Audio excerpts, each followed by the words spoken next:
don't forget to do that so you won't be late for church next week. Hello? Is this Mrs. Jones? Yes. Mrs. Jones was a widow with 3 children under the age of 5. Her husband had been killed in a car accident, and she had very little means of support. Well, this is your friendly neighborhood IGA store. Okay. We want to verify that you were going to be home because we're dropping off an order for you this morning. You are? I didn't really order anything. Well, somebody did. Somebody anonymously ordered some groceries for you, and we will be bringing them by later this morning. Sure enough, in about a half hour or so, the IGA van stopped by, and they began unloading box after box of baby food and diapers and produce and meat and frozen items and all the kind of things, soups and vegetables and cans that a mother would need with young children, all anonymously. She didn't know who did it, who did these things, but they brought groceries galore for Mrs. Jones, the widow. They did a good deed. She was the victim of goodness, which is unusual, being the victim of goodness. The last time when we were talking about a phone call, and this just shows that pretty much everything, technology as well as pretty much anything else, can be used for good or for bad. But nonetheless, the last time we were talking about somebody calling up and scamming somebody or trying to scam somebody, pull something over on somebody, an unsuspecting person that might not have been up to speed, so to speak, on what happens with these things. When something's free, there's nothing free. They're probably looking for something from you.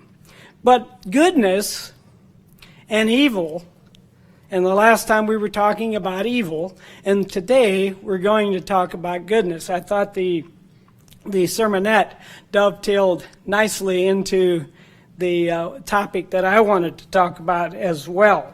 But as we start heading towards the spring holy days, as was mentioned in the announcements, we need to start thinking about some of the things, because as we look towards Passover, we always do some examining, as we're asked to and is required of us to examine our life to see how we're doing, if we're making progress, if we need to make changes. And as we mentioned the last time, we were examining evil. Now we want to examine the opposite side, and we want to examine good or goodness. Goes all the way back excuse me, to the beginning, to the tree of the knowledge of good and evil. Back at the beginning in the Garden of Eden, God had made everything good, but by the 6th chapter of Genesis, people were just thinking evil all the time, it says. So we mentioned that some of the things we could do about evil last time, which we can be its master. We have that potential. And hopefully with God's Spirit we can do that. And also, we can stop it in its tracks before it gets started. Before it puts a lot of roots down, before it starts creeping into our life to the point where it's difficult, very difficult, to stop it. Those are two of the things that we can do, that we want to keep in mind as we begin to focus on the other side. What do we need to eliminate, and what do we want to bring into our life? Very simple statement in the 34th chapter of Psalms, and that I want to just look at briefly as we get started. Psalms chapter 34. Now, it's a psalm written by David.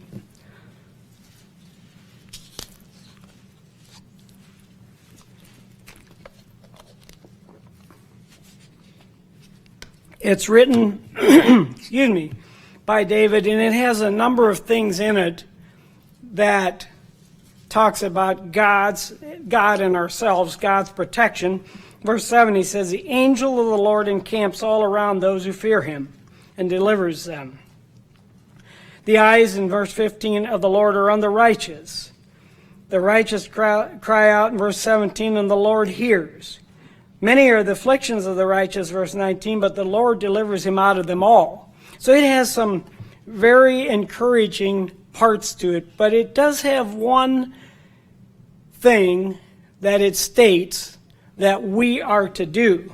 Verse 14, very simple, very direct, and to the point.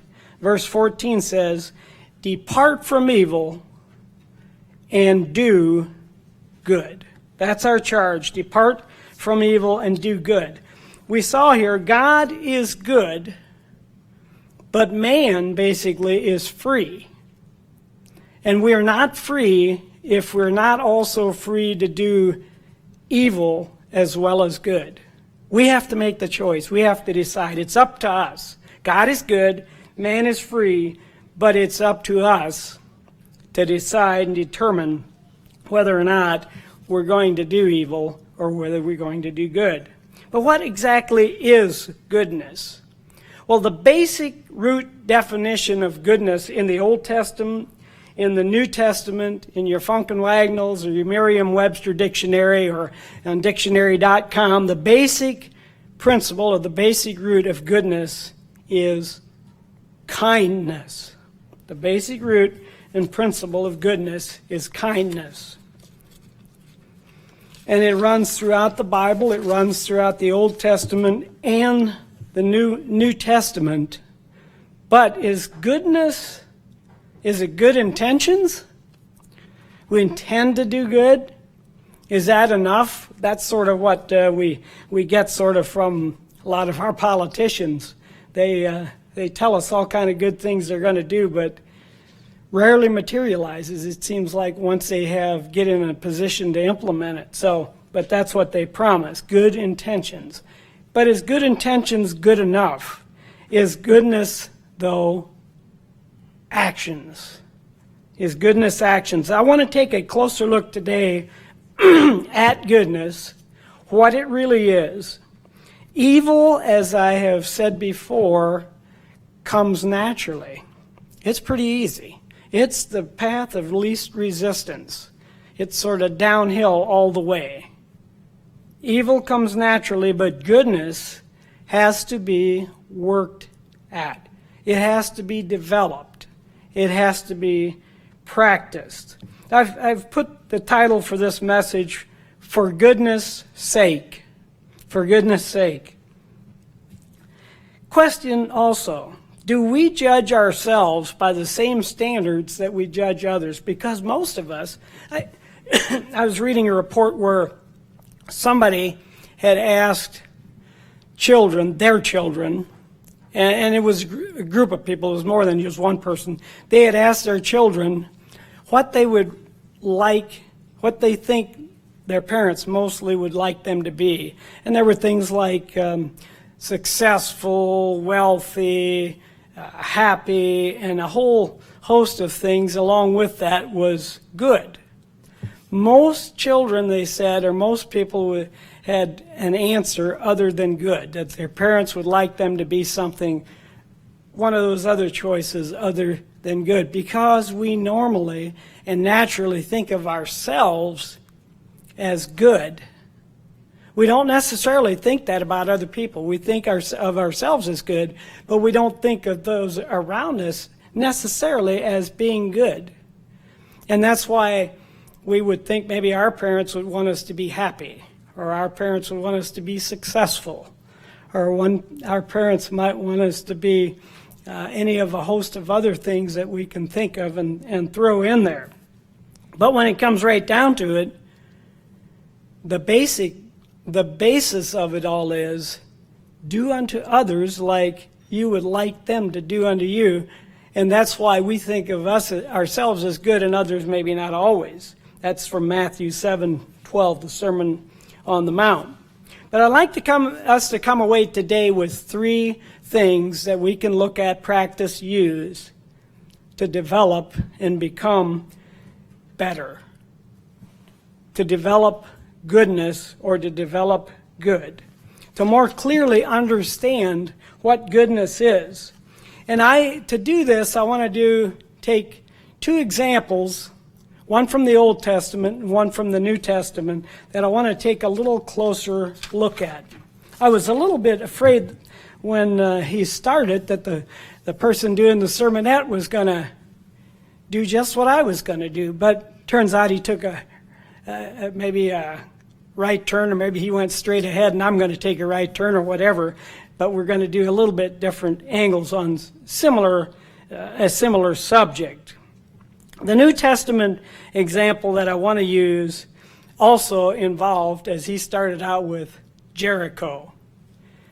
Jericho is also in this. It's a rough 17 miles from Jerusalem to Jericho. It's tough because I believe it's 3,500 feet. The elevation drops 3,500 feet from Jerusalem to Jericho. And Jericho is southeast of Jerusalem, 17 miles.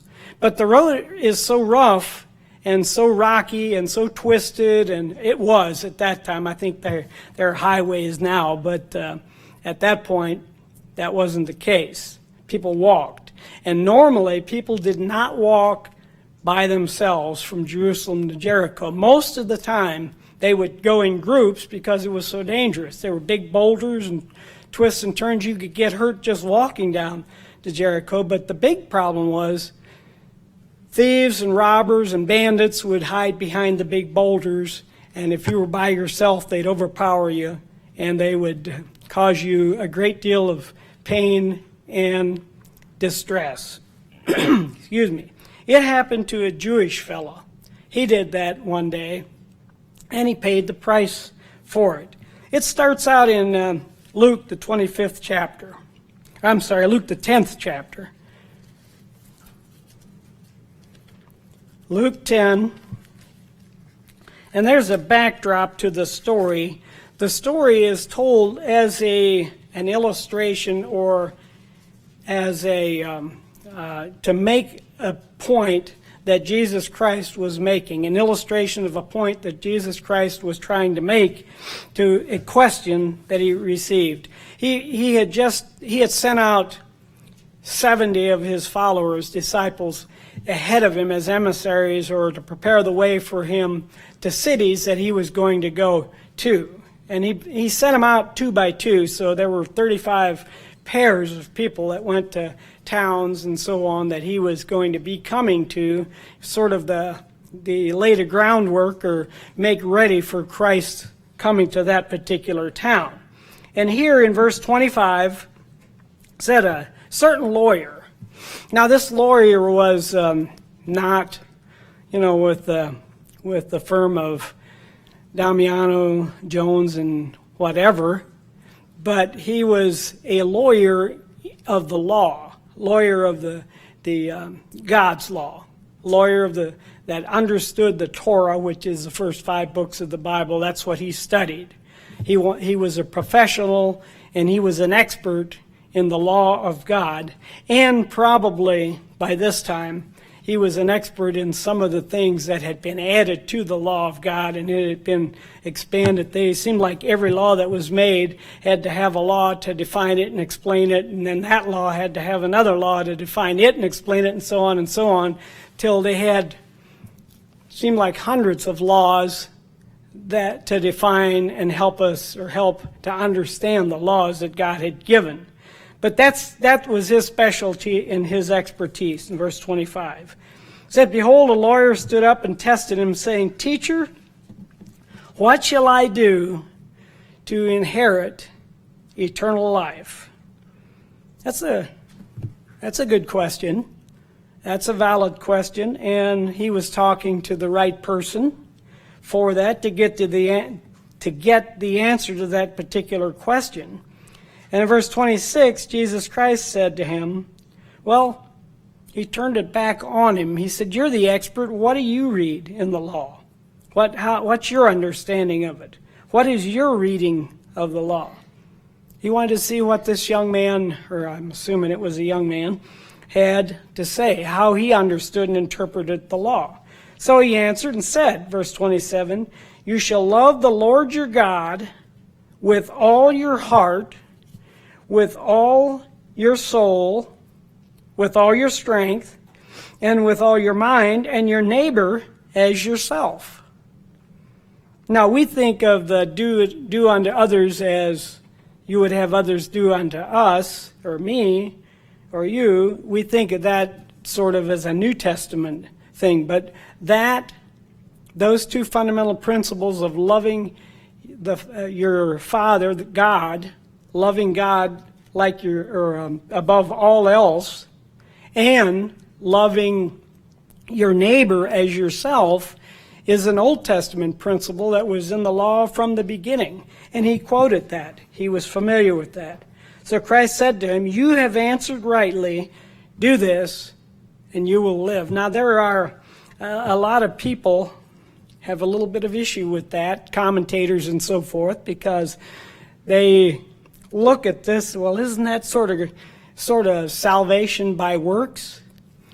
It's not. It isn't really. When you obviously, as followers of Christ, if you've studied about it at all, you'll realize that we are there. There are things that He asks of us and requires of us as we go along. But as it says here, "You shall love the Lord your God with all your heart." If we do that, then we will have taken the steps to receive the requirements, which is grace from Christ who died for our sins. If we love him above all else, then we will have followed him to that point.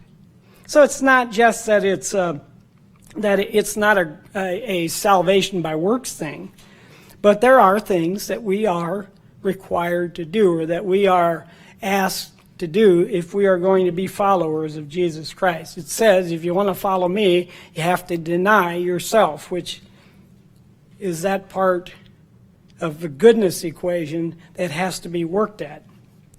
So he said, "You have answered rightly, do this and you will live." But he, wanting to justify himself, it's a little bit like the story of the guy who ran into another guy, and when the policeman came, you are required to have assured clear distance ahead.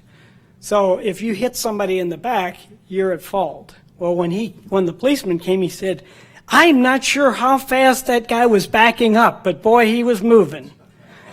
And that's what we do. We try to justify ourselves when something happens. Normally, first thing we do, or at least I do, maybe you're different, but we tend to look at how we can sort of justify either what we did or what happened.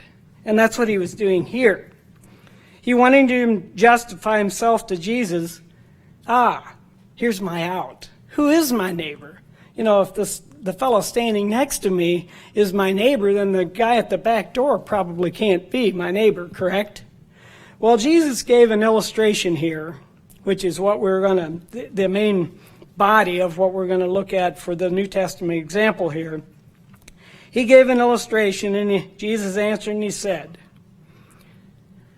now when we think about our neighbor, we would have maybe been a little bit more like the lawyer was and not really have thought of it in this manner. But he made a really valid and cogent point here. Jesus answered and said, "A certain man went down from Jerusalem to Jericho, and he fell among thieves." As I said, it was a dangerous route. People didn't often or all the time go by themselves. Generally, they'd travel in groups, but this fellow apparently didn't. And he fell among thieves, who stripped him of his clothing, wounded him, and departed, leaving him half dead. In other words, he robbed him and beat him and took whatever he had that they thought they could use and disappeared. Now, by chance, a certain priest came down that road, and when he saw him, he passed by on the other side. He was walking down the road. He sees something laying over here by the side of the road, and he sort of skirted around him and avoided it. Doesn't say why. Just said that he did. When he saw him, he passed by on the other side, and likewise a Levite, when he arrived at the place, came and looked and passed by on the other side also. He also took the long route and went to the other side of the road and kept on going. These two would be some of the most, if you were wanting people to come by, and you were ordering somebody to come and rescue them, those two would maybe be some of the people that you would expect to actually do that. But they didn't here. I might have told this story before, but one time I was in the mountains of Pennsylvania, and it was in the wintertime. And I shouldn't have been such a dummy. I shouldn't have listened to my GPS, but it knew a better way, a shortcut across the mountains. I followed my GPS down the mountain, and it had a lot of snow on the ground. I got about a third of the way up the second mountain, and that's as far as I could go. So I came back and I tried to go the other way, but I couldn't go that way either. So now I'm in between these two mountains in the valley, and I figured, they'd probably find me in the spring when the snow melts, but I wasn't exactly wanting to wait that long. So I kept trying to get up this mountain, and there was a lot of snow on the road. What I didn't know was that the road was ice to a certain width, and then beyond that, it was just snow. So I'm backing down the mountain. My wheels, both my front wheels, dropped off of that snow down to the axle. Now I'm really stuck. I knew I'd have enough water, and I had water and a tank full of gas and probably enough crumbs in my car to keep me alive for a day or two. But after a while, here come 3 snowmobiles down the hill, the mountain, and I'm thinking, surely these 3 snowmobiles will help me to get out of there. The first one zoomed by me. The second one zoomed by, and the third one was going to do the same thing, and he would have, except I jumped on the road in front of him, and he did get stopped, and I said, how can I get out of here? He said, somebody will be by after a while, and they'll pull you out maybe, and kept on going. It reminded me of these 2 fellows here. They just sort of tried to go around me and kept on going. Not what I wanted or expected. I did eventually. They said the groomer would be by, which was a big, some kind of like a bulldozer on big tracks, real tall, and he was dragging an iron or a cast iron sled behind him and scraping off, leveling off the top of the snow, and that's what he did. So when he came, he hooked a chain to my car and pulled me 1.5 miles down to the next road, and I was good to go. It didn't even cost me anything, which was pretty good. But nonetheless, it reminded me of this. But in verse 33 it says, a certain Samaritan, as he journeyed, came where he was, and when he saw him, he had compassion. Now, what's the big deal? A Samaritan came by and saved him. We tell the story of the Good Samaritan, or we call things the Good Samaritan. We even have groups of or organizations called Good Samaritan this or that. And that's what it's based on, this particular passage. But we have to understand a little bit of the history of the Jews and the Samaritans. The Samaritans, well, going back a little further, in the time of Solomon, when they had the United Kingdom, the Jews, all 12 tribes were together. Way back when that was the third king, Solomon. When Solomon died, the kingdoms, or the 12 tribes, split up, and the Jews, which were allied also with Benjamin, Judah, Benjamin, and some of Levi, those 3, or it probably amounted to a whole of about 2, they stayed in Judah and kept Jerusalem, kept their capital there. The other 10 tribes, they headed north. Their territories were north, so they stayed there, and eventually their capital became Samaria. Well, neither the Jews and Judah nor the northern 10 tribes, which were called the house of Israel, or Ephraim oftentimes as well, because Ephraim was sort of the dominant tribe of the 12, or of those 10. Neither of them had very good leadership. And the northern 10 tribes had especially poor leadership. So about 722 BC, they were attacked by the Assyrians. God allowed them to be attacked, to be conquered, and displaced out of Samaria.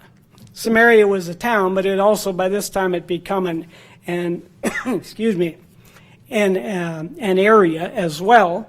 And they were displaced. They were taken out of there. We'll go to 2 Kings. We'll see.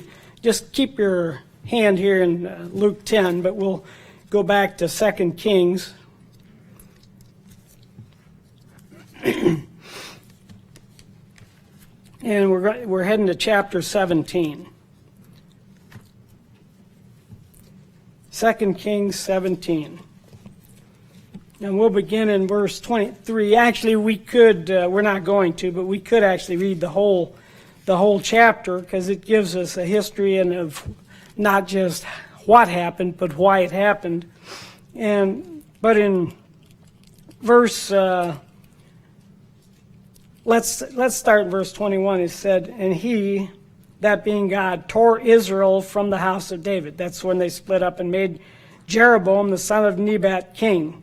Then Jeroboam drove Israel from following the Lord and made them commit a great sin. The great sin that Jeroboam made them to sin was in following the pagan rites and rituals and so forth of the nations around them. They adopted those things, including child sacrifice and many other abominable things, and that's the great sin that Jeroboam had done. "For the children of Israel," it says in verse 22, "walked in all the sins of Jeroboam which he did. They did not depart from them, until the Lord removed Israel from out of his sight, as he had said by all his servants the prophets. Israel was carried away from their own land to Assyria, as it is to this day," meaning the day that this was written. And then Assyria, what they would do whenever they invaded a land, they would displace the people. They'd take the people out of there back to Assyria, and eventually they would bring other people into that area, into that land, which is what they did. In verse 24, it said, the king of Assyria brought people from Babylon, Cutha, Ava, Hamath, and Sepharvaim, and placed them in the cities of Samaria instead of the children of Israel. And they took possession of Samaria and dwelt in its cities. And it was so at the beginning of their dwelling there, and this is one of the things that caused what happened here in Luke, the 10th chapter, to be such an issue, the issue that it was. It was so at the beginning of their dwelling there that they did not fear the Lord. Therefore the Lord sent lions among them, which killed some of them. So they spoke to the king of Assyria, saying, the nations whom you have removed and placed in the cities of Samaria do not know the rituals of the God of the land. They thought, their thinking was, most pagan nations had gods, small g, that were territorial or area gods, or they were the gods of fish, or the gods of the sea, or the gods of certain animals, or serpents, or whatever, but they weren't universal. They were local gods, gods maybe of a small country, not widespread or not universal like the true God is. And that was their thinking. The nations whom you have removed and placed in the cities of Samaria do not know the rituals of the God of the land. Therefore he has sent lions among them, and indeed they are killing them, because they do not know the rituals of the God of the land. So the king of Assyria commanded, saying, send there one of the priests whom you brought from there. In other words, send one of those priests back that lived in the land before we got here. That's what he's telling them. Then one of the priests, in verse 28, whom they had carried away from Samaria, came and dwelt in Bethel and taught them how they should fear the Lord. Here's what happened, though. Every nation, however, continued to make gods of its own, and putting them in the shrines on the high places which the Samaritans had made, every nation in the cities where they dwelt. Even in verse 33, it says they feared God, they feared the Lord, yet they served other gods. Same thing in verse 41. It's called syncretism in today's terminology, and syncretism means that they're trying to synchronize or sync up. It's like syncing your phone to your computer or whatever. It's trying to force two things together, false religion and the true religion, and that's what happened. This is why the Jews and the Samaritans hated each other so much, because the Jews looked at them as imposters, which they were to a large degree. They had some of the worship of the true God, but not much. They mixed and mingled it in, which God says we are not to do. That's why some of the things that happen today with religions, as they're celebrating things like Easter and Christmas and some of those things, trying to make it blend in with Christianity and with God's true knowledge. That's why God doesn't like it, because God does not want us to mix true religion with false. It's not the thing to do. And for some of those references, you could go to Exodus 23 or Deuteronomy 12 or Jeremiah 7 and a lot of other places where it says not to do that, including back in 2 Kings 17. But the Samaritan, even though he was hated, and the Samaritans also disliked the Jews because the Jews treated them badly. So they had no love one for another. But the Samaritan, it didn't seem like it mattered to him. As he journeyed, he had compassion on him, verse 33. So he went to him and bandaged his wounds, pouring out oil and wine. And he set him on his own animal, brought him to an inn, and took care of him. Next day, when he was getting ready to leave, when he departed, he took out money and paid for him, and said, if you need more, the next time when I come, I'll pay for the rest of it as well. So Christ asks this young lawyer, he says, which of these three do you think was neighbor to him who fell among the thieves? Well, which of them would we think? We'd have the same answer. And he said, he who showed mercy to him. Then Jesus said to him, go and do likewise. He said, go and be a good Samaritan also. This Samaritan, he bandaged the fellow from probably his own clothing. He probably tore some of his own clothing in strips so he could bandage this Jew or this fellow that had fallen by the wayside. He used wine as an antiseptic to clean out the wounds for this fellow. He used oil, which has a healing effect. He used his own oil, his own transportation. He set him on his own donkey while he walked to the inn. He used his own expenses, his own money to do this. He used the most precious commodity of all that he had, which is time.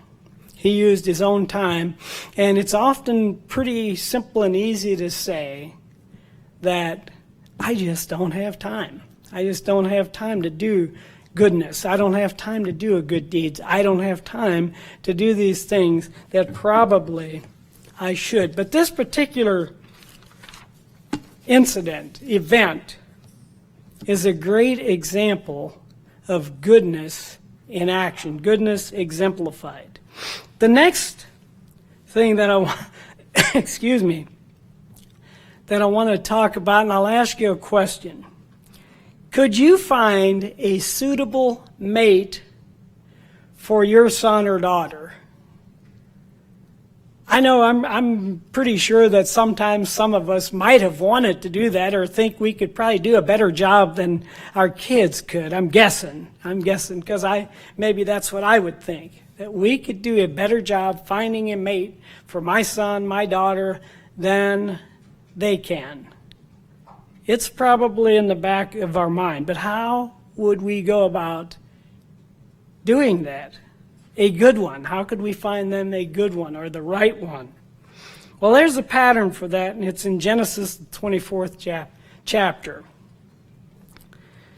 Genesis, the 24th chapter, and it involves Abraham and Eliezer, presumably, his oldest and most trusted and best servant. And Abraham called him and said, I have a job for you. I want you to go and find a wife for my son Isaac. And now, maybe Eliezer thought, well, good. I'll go to the nearest watering hole around here, the nearest bar, and I'll pick one of the girls out from there. Surely there are girls and guys meeting there, so maybe I'll do that. Well, Abraham gave him parameters and said, you cannot take a local girl for my son Isaac. You can't take one of the Canaanites. They were living in Canaan at that time. You can't take one of them. He said, what you have to do is go to my kinfolk, and you have to go to there, and you have to find one from there for my son. And I was thinking about this a little bit. I'll tell you a little story. A year and a half ago when we went to the feast, and some of you here did the same thing, we went to Alaska. Now we went with some adventurous people, Dan and Martha Miller, and I thank them for this because we enjoyed it a great deal. We decided that we will go to the feast early, and we flew all the way to the top of the world, to Barrow, Alaska, which is the furthest most northern city in North America. I think there's only one other city that may be further north in the world than this particular city, and that might be in Siberia, I believe. But this was right on the Arctic Ocean. You could get there by plane, or in the summer, once the ice had gotten off the Arctic Ocean, you could get there for a short period by barge. And that's how they brought a lot of stuff in. But Barrow, Alaska is 700 miles north of Anchorage, Alaska. This would be like a family living there. And we ran into a family that lived. They were the only family in Barrow, Alaska.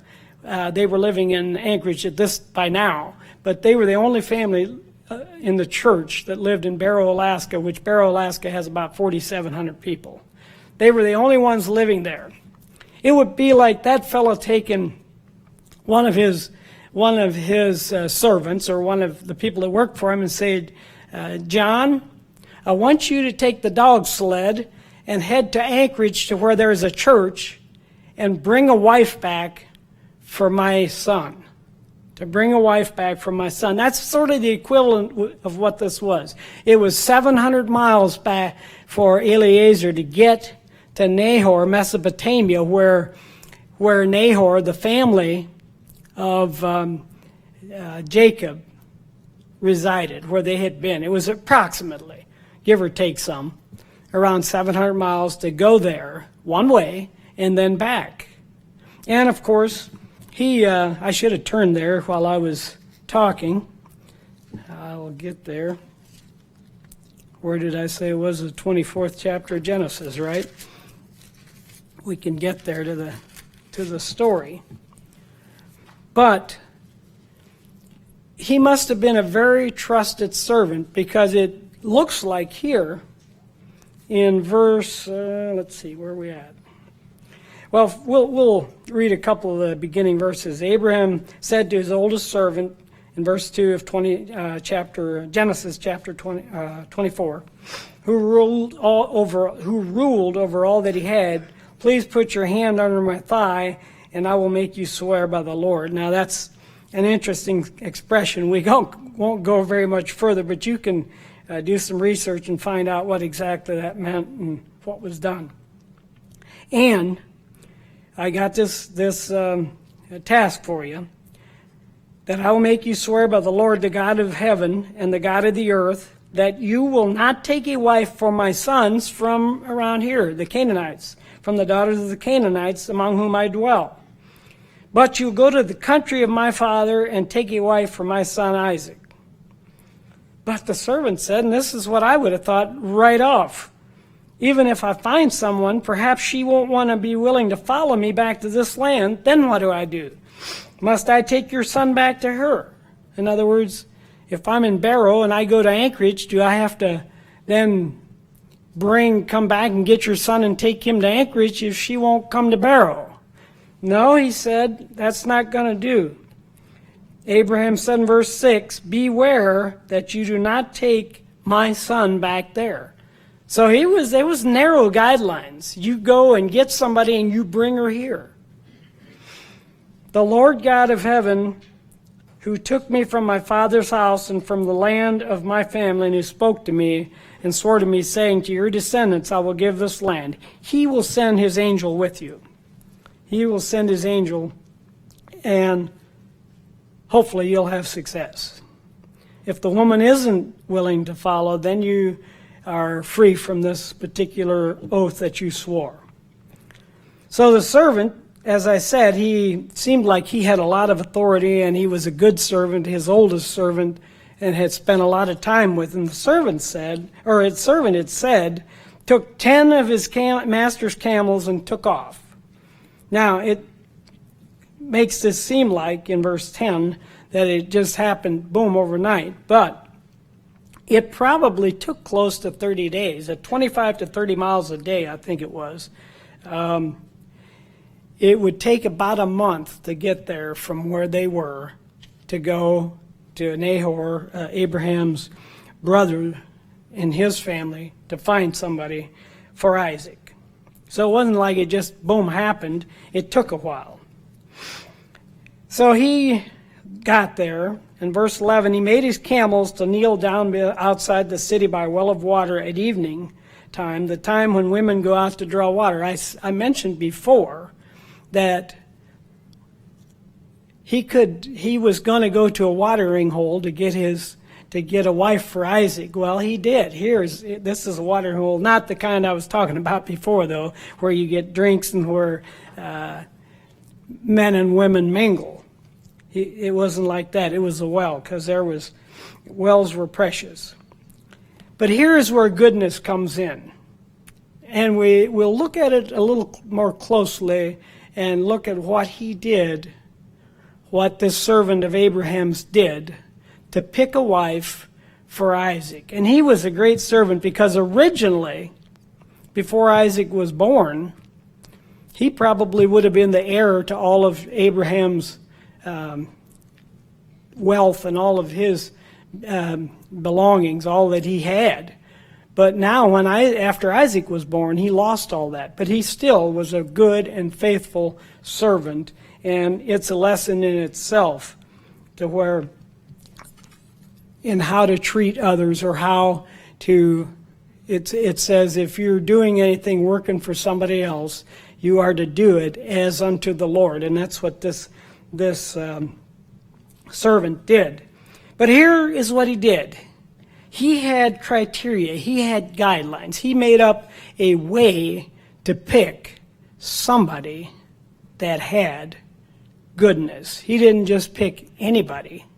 We can read over this, and we can miss some of that if we don't stop and think about it. But first of all, he said, and he prayed to God here, O Lord God of my master Abraham, verse 12, please give me success this day and show kindness to my master Abraham. So here's how he had defined what he wanted to do. Behold, here I stand by the well of water, and the daughters of the men of the city are coming out to draw water. Now let it be that the young woman to whom I say, please let down your pitcher, that I may drink, and she says, drink, and I will give to your camels a drink. Let her be the one you have appointed for your servant Isaac. And by this I will know that you have shown kindness to my master. Now, kindness, goodness, is equal, the root of goodness throughout the entirety of the Bible, as I think I probably mentioned, was the root of goodness is kindness. That's the basic through the Old and New Testament, and that's what it is. I will know that you have shown kindness to my master. It happened before he had finished talking that, behold, Rebekah, who was born to Bethuel, son of Milcah, the wife of Nahor, Abraham's brother, came out with her pitcher on her shoulder.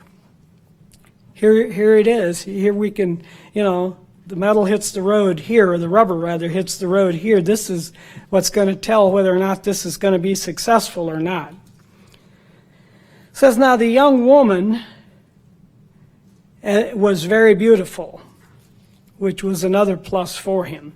To behold, a virgin, no man had known her, and she went down to the well, filled her pitcher, and came up. Then the servant ran to meet her and said, please let me drink a little water from your pitcher. Apparently this was the first person, and it looks like there had been other women there besides just this one, besides Rebekah. It seemed like there had been other ones there also, or that they may have come at the same time. So the servant ran, as I said, to meet her and said, let me drink a little water from your pitcher. So she said, drink, my lord. And she quickly let her pitcher down to her hand and gave him a drink.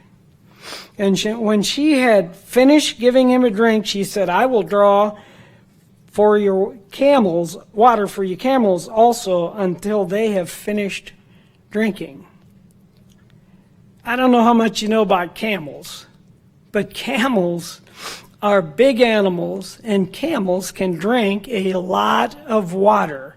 Camels actually can drink, I think it said they can drink about 20 gallons of water, and they're able to go practically forever without drinking again. It's what made them so valuable in that particular environment, because there was not a well, water. They didn't have water running up and down the streets in pipes.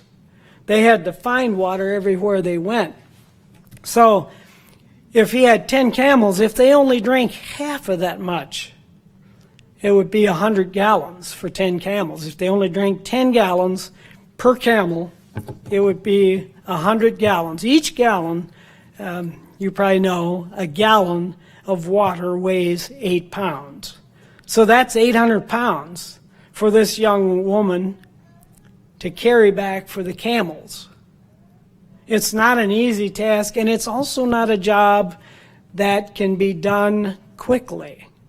She probably, the guesstimate is that she probably had about a 3-gallon jug. It was a clay pot, probably about a 3-gallon one, and because that's what they have found in that area, those areas of the Middle East, and in their excavations and so forth, seemed like that was about the right amount, which 3 gallons, and you had to transport 100 gallon, that would be between 30 and 35 trips from the well to the trough, back and forth.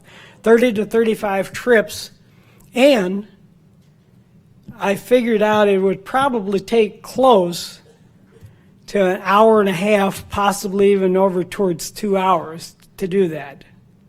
So this wasn't just some let me have a cup of water thing. This was a major commitment of effort and time. That's what he had asked for. That's what he had asked God for. Let me find a good person who is willing to do something like that. Good character can be seen in a couple of ways. One of the ways that goodness can be seen and defined is by how people treat strangers, how people treat other people that they can expect no return on their time or their investment or whatever, just like the Good Samaritan, where they can receive nothing in return, where nothing can be gained from it. Another way that people can be gauged is how they treat those who have no power to respond to them. And animals are part of that. How they treat animals and how they treat people underneath them, people who are not in power or any position, in no position to respond or to push back or whatever. How do they treat those people or those things like animals? There are more laws I have read. I did not look this up, but supposedly there are more laws in the Torah, which are the first 5 books of the Bible, about humane treatment of animals than how to keep the Sabbath. There are many laws that say, even in the 10 Commandments, the Sabbath commandment is, you shall let your animals rest on the Sabbath. You shall not muzzle an ox while it treads the corn. There are many of those types of descriptions or little things in the Bible about how people are to treat animals. And the way people treat animals, the way they treat people who they have nothing to gain from, is a good gauge of how good someone is. Rebecca here passed that test. He made a test for Rebecca to find out if she was a good person or if she wasn't. Because after all, this was his master's son that he was getting a wife for.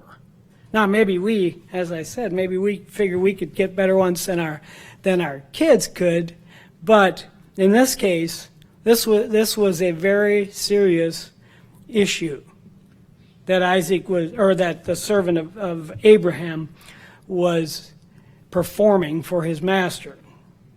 These stories, whether it's the one about Mrs. Jones and somebody doing for her that she couldn't do for herself in the opening of the sermon, where somebody anonymously, not wanting anything back, not expecting anything back, not even would have been able to get something back, did for somebody that was disadvantaged. Or whether it's the Good Samaritan, which the same thing applied. He came along and he, even though he was hated in that part of the culture, he still did the right thing. Or whether it's the servant here with Isaac getting a wife for Isaac. What can we learn from these things? As I mentioned, I wanted to come away with 3 things for us to keep in mind, 3 quick things that we can learn from these stories. First of all, goodness is not done to be seen of men. That's not what goodness is. Goodness is not to be seen of men. Notice in Matthew, the 6th chapter, going back to the Sermon on the Mount, Matthew, the 6th chapter, the longest discourse on human Christian discipleship in the Bible. Matthew 6, and we will start in verse 1. Matthew 6, verse 1. We'll go from 1 to 4. It says, "Take heed that you don't do your good deeds or your charitable deeds before men to be seen." That's not what they're for. "Otherwise, you have no reward from your Father in heaven. Therefore, when you do a charitable deed, do not sound a trumpet before you as the hypocrites do in the synagogues."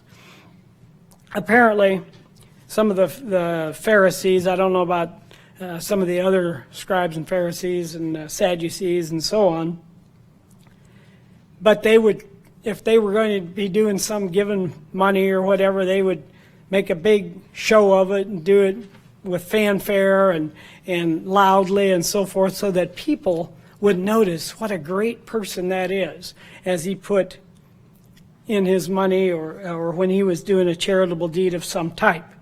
But he says, don't do that. Don't be like that. As the hypocrites do in the synagogues and in the streets, that they may have glory from men. Assuredly, I say to you, they have their reward. That is their reward. That's not what we're looking for. But when you do a charitable deed, do not let your left hand know what your right hand is doing, that your charitable deed may be in secret, and your Father who sees in secret will reward you. It's not for show. When we do good things, it's not for show. And we need to do them whether we're seen or whether we're not seen, like the Good Samaritan, and whether like the Rebecca at the well, whether it's good for us or whether it isn't. When we have the opportunity, that's what we need to do. Also, there's another point that we can take away from this, and that is in Proverbs 3:27. Proverbs 3:27. And the point is, don't put it off. I have many times thought, well, I'm going to do this or I'm going to do that good thing for somebody or whatever it was. And the first thing I knew, I had gotten busy or whatever else might have happened. First thing I knew, the moment had passed and it was gone, never to be able to be retrieved, and I was never going to be able to do what it was that I had wanted to do, or that I should have done, or that I could have done, because I waited and didn't strike while the iron was hot. Proverbs 3 and in verse 27. And this probably has a lot to do with if you owe somebody or that, but it also applies here.